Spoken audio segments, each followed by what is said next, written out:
Hey y'all, welcome, or if you're new here, welcome back to my channel.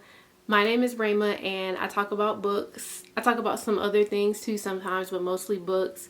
Today's video is one that I'm very excited about because it was inspired by the Bookstagram challenge. That's the books that made me tag. If you go on there and put in the books that made me hashtag, you'll see what I'm talking about. It was such a fun challenge to work on.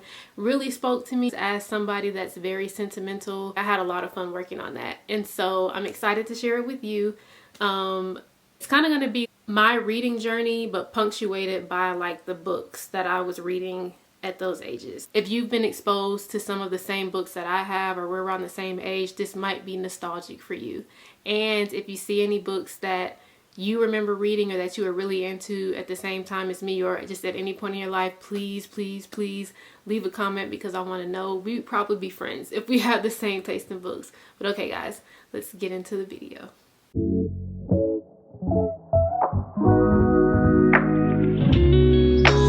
So starting off, so I'm gonna have them on the screen, so I guess I'll just go ahead and put up like the first, like my cover. I thought it was so cute. But so essentially my reading journey, I guess I would have to say it starts off, I don't really know. My mom said that I was walking around the house when I was younger, like maybe 3 or 4 years old, in pull-ups, and I would hold like a picture book upside down and say, "Mommy, look, I'm reading." And I don't know where the love of reading came from. I know that my parents were reading to me when I was younger. They would read books to me, and I'm pretty sure that they had me doing, like, before I even started school, like little workbooks at home. I was working on my letters. This was before preschool, so I was actually doing these things at home before I started preschool. Then I started preschool, then I went to kindergarten, and so I was already reading when I got to kindergarten. I remember when I got to my kindergarten classroom, it was before school started. My parents were there to meet my teacher. It was just us and the teacher, and she put me like on those little white dinosaur computers, and I was playing Chicka Chicka Boom Boom.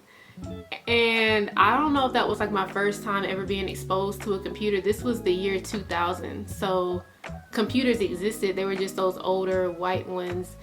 And I remember my parents and my teacher were talking, and I was just off to the side, like entranced by this game. And then when school actually started, I was super excited after that day. I was like, if that's gonna be what it's like I can be in there and be playing this game, like school is gonna be great. Kindergarten is gonna be so much fun.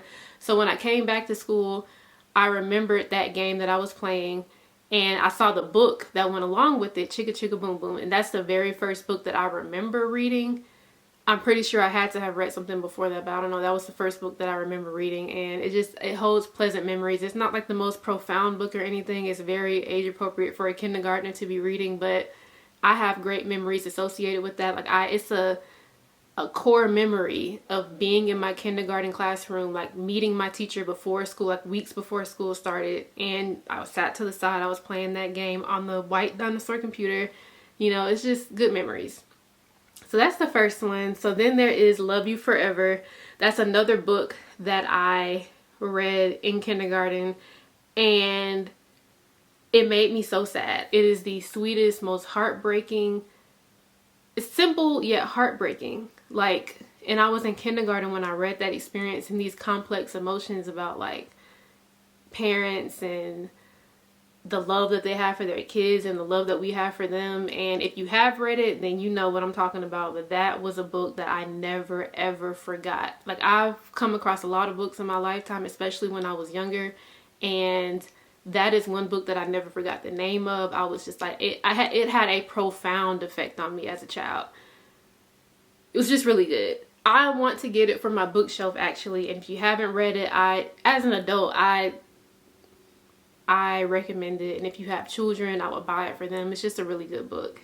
The Very Hungry Caterpillar, I remember that one.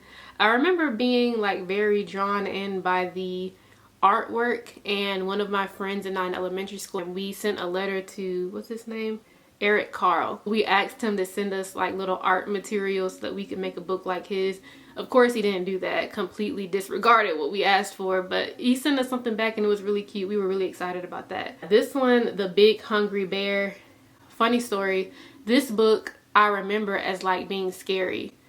I don't know why. But the book itself scared me. I remember reading it and being like, just nervous. And then when I looked up the synopsis of the book, like when I was doing this challenge, comments or the reviews are saying that, oh, it's like a feel-good, funny book. And it was just a funny moment for me because I was telling my boyfriend, he knows me and I know myself to be a very anxious, like, I'm not gonna say that I'm gloomy, but I'm an anxious person. So the fact that this really happy book, I interpreted in my mind as a kid to be something that's scary, it just made us both laugh.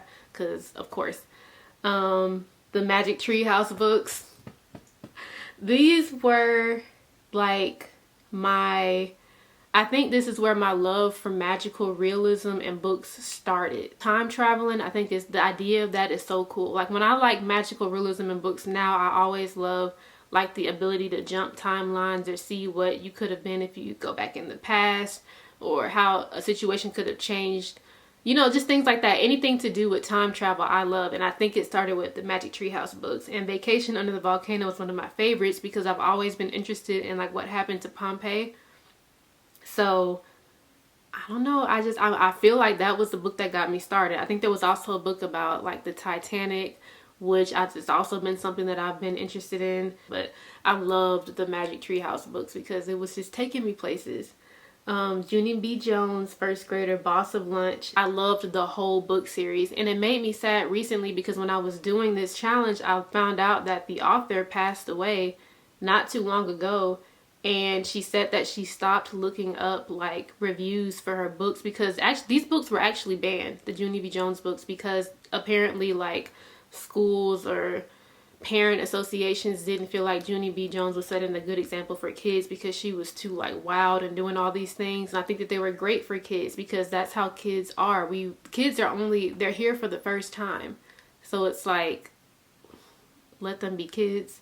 I don't know, but I hate that she felt that way, and I hope she knows how loved her books were. When I was doing this tag, I was actually looking for authors to tag because I wanted them to see, I'm a 30-year-old and you really influenced me. And I think that's how I found out that she had passed some kind of way. But yeah, that made me sad. But I love Junie B. Jones. The Babysitters Club, I remember that. I had a book I remember exactly what it looked like too. It was like 3-in-1 books. It was the first 3 books in the series. It was Christy's Great Idea. Something with, was it Stacy? And then something else with Claudia. I don't know. I don't remember those books being super profound, but I liked it. I remember one of the girls maybe had like an eating disorder or something. And then another girl, it was kind of like a scary story.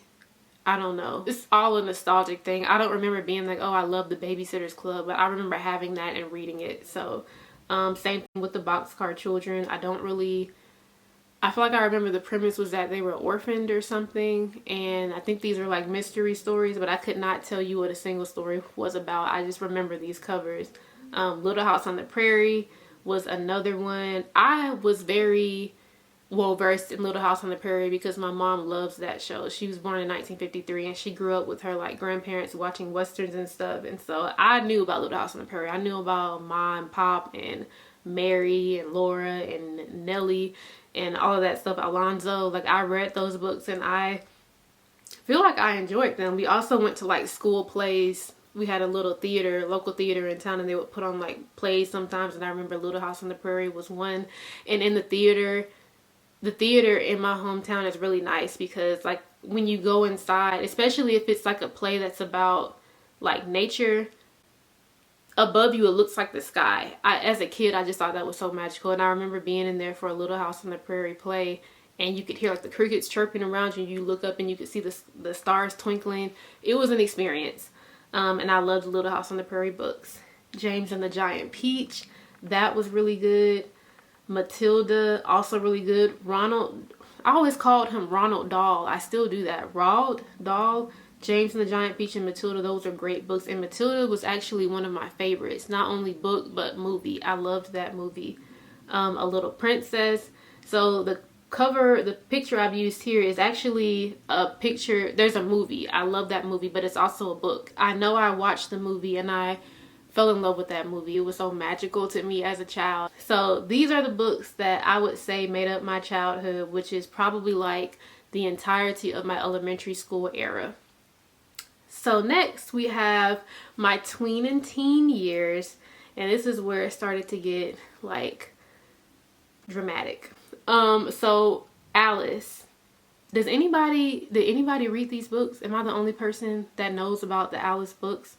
I found out about these because we would go to the thrift store sometimes, and the thrift store had like a book section in the back, and I would always go back there and look for books, and I picked this up and I read it, and it was just like, it felt like a holy grail of information about what it means to like grow up. Because in the book, like not Alex, in the book, Alice is like going through all of these like teen things, like having her first kiss, liking boys, her period, things like that. And it was just like, you know, you don't really want to talk to your parents about that, I guess. So it's like I was reading it in this book. I was really drawn to, I think, that aspect of the book, and I loved them.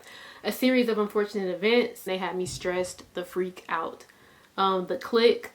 So also when I was a teenager, little tween, teeny bopper, I had a thing for stories about rich white girls and like their little cliques. I think this is what eventually spawned my like love for Gossip Girl, and then like I was into 90210 and stuff like that. But the Clique, I was into that, man. Like, I didn't have that money as a kid. They did though, and like by reading the book, I was living through them vicariously, and I was just like, how must it feel to be like a teenager or a kid and you have all this money, and you know, you're just, you know, being like the mean girl. I don't know. It was just very interesting to me because that wasn't my life, and I enjoyed it. And now we're coming to the amazing Sharons. Sharon Draper, man, y'all. Romiette and Julio. If you loved this book, if you read this book and loved it, please comment below. Like, I never forgot this book. I never forgot how it made me feel. I remember finishing it and I laid across my bed or my mom's bed, I'm not sure, for hours just daydreaming about love and how much I wanted to be loved. I'm pretty sure that I was like 13 or so when I read that book. That book changed me, and it's a book that I actually want to go back and revisit now and reread again, but I'm afraid to do it because I'm like, what if my 30-year-old brain doesn't like it anymore? But I read like I went on Google Books and I read the very first page, and like the feelings came back. So I think that I can read it again. Somebody suggested for me to like listen to the audiobook because it's like you've already heard the story, whatever. But at first I thought that was a good idea. Like they were saying, you know, it'd just be like a different experience for you. It's not like you're rereading the same story. But I was just like, I don't know. I think that could ruin it for me too, because audiobooks, when I read things, I always have like, at this point, I don't remember what I thought Romiette and Julio sounded like. But whenever I read things, I have this idea of what the characters are like in my head. And if the audiobook is just like way off, it kind of ruins my experience. It's the same thing when I listen to a podcast with more than one person, and I think that I've assigned this voice to this person and this voice to that person, and then when you see them like on Instagram or something, it's the opposite. It's like it throws me off. So I don't want that to happen. I'm kind of nervous to reread it, and I'm also nervous to listen to the audiobook, but I loved that book. And if you did too, please comment. Please comment, because we're automatically friends off of that, for real. The Skin I'm In is another book I loved. This one is by Sharon G. Flake. So Sharon Draper and Sharon Flake were two of my biggest authors that I loved in middle school.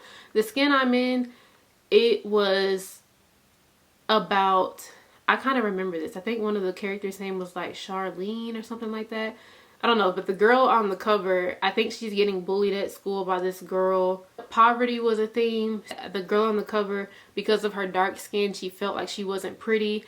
And I really resonated with this story at the time, I think, because in middle school, I did not feel pretty at all. Like, I don't think that I had gotten braces yet, and I didn't know what to do with my natural hair. I just didn't feel cute. Like, I knew girls who were at the same school as me who had boyfriends, and I just felt like an ugly duckling. And so I think I really resonated with the character in the book not feeling like she was pretty or things like that. But that's another book that I want to return to and buy for this shelf. So Romiette and Julio, The Skin I'm In. From the other page, I want to get Chicka Chicka Boom Boom and Love You Forever. But yeah, The Skin I'm In was a great book. Sharon G. Flake was a great author. There are also other books by her that I read and loved that I didn't put on here, like Money Hungry and Begging for Change. I'm going to have a month that's just going to be a nostalgia month, and I'm going to reread those books. So then, back to Sharon Draper. She released the Hazelwood High trilogy, and this, like, middle school was so dramatic because of these books. For me, like, in my head. Like, the drama wasn't happening at school. It was happening in my head because I was doing this reading. But Tears of a Tiger, Forged by Fire, and Darkness Before Dawn. I did not know drama. I did not know pain in a book, I think, before I read those. And I don't want to tell you what they were about because you might want to read them. You might not want to read them because I don't think that many people are reading like middle grade books, but you should be, because I'm actually reading a middle grade book right now. But these were just so good, like themes of loss, of trigger warning, like dealing with certain ideations, teenage pregnancy. It was profound, and the whole series was just really good. Just really good. She had other books too, like November Blues, that came out after this series, and like The Battle of Jericho, which was about hazing. And it's just really good, like authentic writing, and I loved them. I really did. I want to say more about them, but I really don't want to ruin that for somebody who's watching this video and might be inclined to read it, which I think you should. If you have kids who are in like middle school or something, Sharon Draper is who you need to point them to. I need to check and see if she has new things out, because I would love to read that. I actually would. I would like to read that. Next we have Blossom. So when I was in middle school, this is like where this was a spicy book. And when I was in middle school, the girls were passing this around in class. And I went to a predominantly like 99% black middle school. So like we were passing Blossom around. Everybody in the class was reading it. After one person got it, then another person got it, then I got it. I took it home and I read it, and it was spicy. Had no business reading that in middle school. But honestly, middle school to me, I wasn't doing nothing in middle school. I was a good girl. I'm putting it in quotes because I know people don't. I've experienced people not liking that I was like that, but I was a good girl in middle school. Didn't do anything. But what I experienced around me, what I knew other people were doing, middle school was way more high school than high school was. So but anyway, that was a book I read. Definitely made me. And we actually were joking about that on Facebook not too long ago, because I remember whose book that was, and she was just passing it around to everybody. Twilight. Best series reading experience of my life, because I'm pretty sure that started in middle school, and like the craze just kept going. Like it was middle school when I read Twilight, and it was my senior year in high school when we went to the theater for the midnight premiere to see Breaking Dawn. Like that was just wonderful memories, just wonderful times, and I've been chasing a feeling like that with the series ever since. I have since read The Hunger Games, Divergent, Ruin and Rising, like the Shadow, the Grisha Trilogy with Leigh Bardugo. I also read Six of Crows and all that stuff, but I just have not felt the all-encompassing feeling that I felt was the Twilight craze. So I even got, I think I told y'all in another video, I got Fourth Wing. Like I want to start this, but I'm just like, is it gonna be good? Like, is it gonna be like Twilight? And if it is like Twilight, why is there no movie being talked about? Is there a movie being talked about? I don't know. I'm not talking about no limited series. I'm not talking about a limited series. I want to go to the movies, like to see a movie adaptation of a book that I love, you know? Like I have not had a reading experience like that with a book series since Twilight. I feel like I've been chasing that feeling for the longest. The Sisterhood of the Traveling Pants. Okay, I think I read this before Twilight, but that was another great reading experience with the series. Like my email address was actually inspired by Carmen's email address in the book. It was Carmen, Bridget, was it, I don't know, I can't remember some of the names, Lena, somebody else, Bailey or Twiggy, something, I don't know, but such a good series. And like, oh my gosh, the author doesn't really have much of an online presence, I don't think, but that book defined a generation, in my opinion. Very great book. I need her to know how important her work is. We're skipping like from middle school to like past high school, because I know I did some reading while I was in high school, but y'all, once I got out of my ugly duckling phase and the boys started to notice me, and I was in cheerleading, I was orchestra, I was doing pageants. I think that's a normal thing. Like you get older and things start kind of distracting you from other things that you loved when you were younger. So yeah, I was reading. I wasn't reading like I had been before. So yeah, lots happened. Lots happened in my life. So after I got my degree from undergrad, that summer was summer 2017, and I decided that I wanted to get back into reading because I had lost that. And that was a great summer. Like, I had a job as a receptionist at a paper company. If you've seen that show, The Office, I was literally Pam. And I didn't have to do anything but answer phones. And the phones didn't ring too often. So I was at the front desk, like, reading. And I read 20 books that summer, that year, I remember. And one of them was The Sun is Also a Star. Boy, oh boy. That book made me feel so much stuff. I hadn't felt that much from a book. That is what got me back into reading, I feel like. Like, I read books before I read that because I wanted to read again. But that book made me feel the things that books that I had read when I was younger made me feel. And it was such a great feeling. Okay, hey y'all. This is editing me, and I can't believe that I'm watching myself talk about The Sun is Also a Star, and I'm not saying anything about like the movie experience. That's part of the reason that Twilight was such a big deal to me, or is still such a big deal to me, because it wasn't just like the book craze. Like, it had these movies that went with the book that were just as, if not more, successful. I don't know those numbers. And I just felt like whenever you have a book and then a movie that comes out that complements it, that like continues your love for it in that perfect way, like, that doesn't happen too often. Like, Twilight, I felt that way about. Hunger Games was really good, but I guess because Twilight happened first, it's just kind of like nothing ever compared to that. And I also didn't experience Harry Potter, like, originally, like, when it was coming out, because for a minute, I kind of wasn't allowed to, like, read books with witchcraft in them. And so, anyway, The Sun is Also a Star was just the first time in years that I read a book and then I went to see the movie, and it just like continued the magic. I read that book that summer. After graduating undergrad. So this was summer 2017, I'm pretty sure. And I loved it.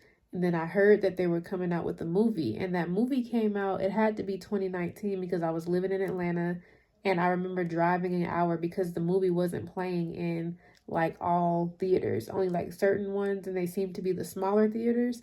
So I drove like 45 minutes to an hour to some other city to go see that movie, and it was a beautiful experience. Like, I had spent a lot of my time in Atlanta partying and traveling and just going out to eat and doing all this stuff with other people, but this was a day that I went and did something by myself, and it was something that was special to me because it was a book that I had read and loved, and it just kind of like I feel like it brought me back closer to myself.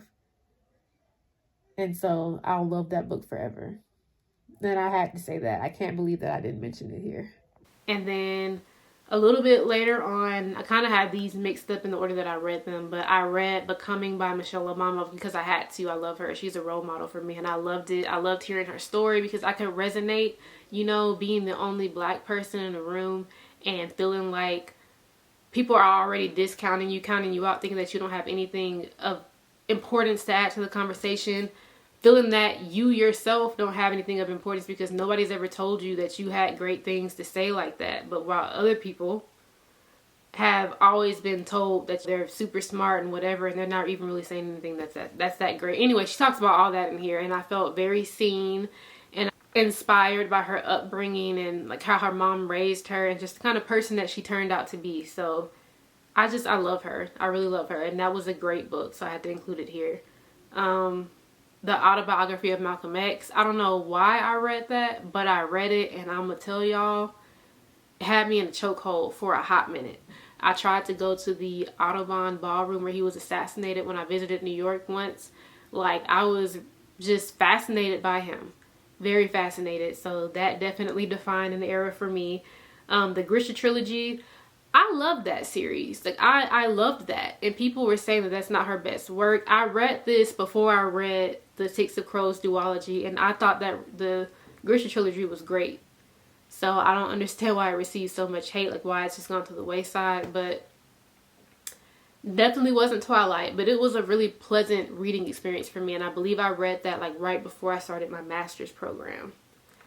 And then we're moving on to being a slightly adultier adult, which is kind of like, I would say these books are maybe 2022 until present. My year of rest and relaxation. So I was also, after my master's, I was in a PhD program. So I didn't really read too much during my master's program. And I tried to read during my PhD program, but it was very like sporadic. I did read. I made time to read, but you know, it's kind of, you know.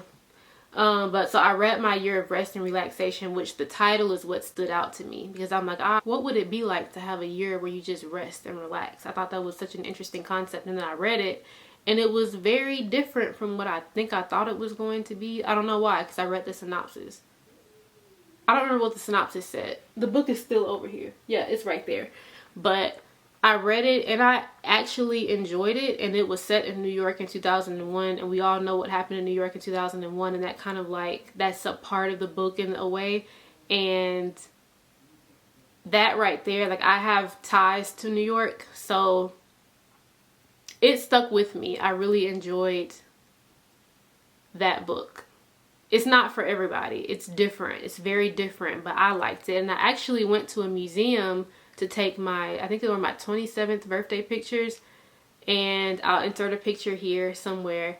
But I went there to take pictures, and that painting that's on the cover of that book was in the museum. So I took one of my pictures like looking at the painting. And it was a pretty cool experience. I also read Transcendent. So that stuck out to me because I read it as a PhD student, and the story was about a doctoral student. I think she's in like her 6th year. I was in a PhD program where I was like, I'm studying media. Like, I don't have to do experiments like that. I'm doing experiments in a different kind of way. I'm doing social experiments. The fact that the protagonist in the story was in a doctoral program like I was, somebody who's from Alabama like I was, the author is also from Alabama, somebody who I don't want to say struggles with like thoughts of spirituality, but like she grapples with what that means as she gets older, which I can relate to. And it was just a really well written book, and I think I still have that too. Yeah, I do. I kept it. It was a good book. Y'all see, also has, I'm sorry if I'm messing up her name, I apologize, but she has another book, Home. Oh, where is it? Homegoing. I remember that being good too, but I just picked Transcendent Kingdom because it was like very me coded. Then The Seven Husbands of Evelyn Hugo. I actually read that this year. I had seen that for a while, and it's like right up my alley. Like, I love historical fiction. I love 1950s. I love the 1950s specifically. Like, I love reading about like the old Hollywood, like glam and all the drama that was going on. I also love reading books about like black families in that time period. So just the 1950s for some reason, I don't know. It could be because my mom was born in that period. So it took me a while to get to that book, but I read it and I was not disappointed. It was so good. It was really, I know that they're planning on having some sort of adaptation for it. I'm hoping that it's a Netflix miniseries and not a movie, because it needs a miniseries, like, for each husband. Like, duh, I don't understand. Like, let me in the writer's room. Let me in the producer's room who's putting this on. And then finally, we have The Reformatory, which I actually read towards the end of last year. It was our October read for book club, because it's kind of like a spooky thriller book. Best read of 2024. Like, I was hesitant to read it because I do shy away sometimes from reading stories about black trauma. Like, I just don't want to put that in my spirit. I know it's important to know about. I know about it. I know it's important to know these things, but I just don't always want to like sit in them. So I was like, I don't know if I want to read this. And also, it's like a horror book. It's branded as horror. So I'm just like, that's not me. I want to read something that makes me feel good. But y'all, it was so so I could not put it down. I could not put it down. It was 500 and something pages, and I was intimidated by that at first, but it didn't matter. It was so good. It was so good. I'm pretty sure, I know I gave it 5 stars. And I think the only thing that some people at Book Clip said was that they thought that it was a little bit longer than it needed to be, but no, I loved it. I also love like the historical aspect of it because it's based on a school that actually existed, and some of the people that appear in the story are actual historical figures. You just have to know, they're not super well known to me. You just have to kind of know who to look for. Like if somebody comes up in the story and they're like an important person, look their name up because they probably existed in history. And that was just a very cool thing to me. Like I love when books have layers like that. And so, yeah, I don't know if I have much time left on my camera, but so my camera cut off. I'm going to make this a little short because the quality I know just changed from that to this. That was my Books That Made Me challenge. I hope that you enjoyed it. I had a lot of fun making it because it really took me down memory lane. And as I was saying before my camera so rudely stopped recording, is that I am now 30 years old. I am working. I have more time. I'm done with school forever. Praise Jesus, I'm done with school. So like I have more time to read and things, and I'm just trying to bring myself back. It's really hard, but I think it's possible. I want to bring myself back to that place of being a child and just being able to, like, I don't have all of these things to worry about all of the time. I can relax, I can rest, I can read my book, I can journal. So I'm just trying to get there. I hope that you guys enjoyed this video. I enjoyed making it. I enjoyed all these books, and please stay tuned for the next one. Bye.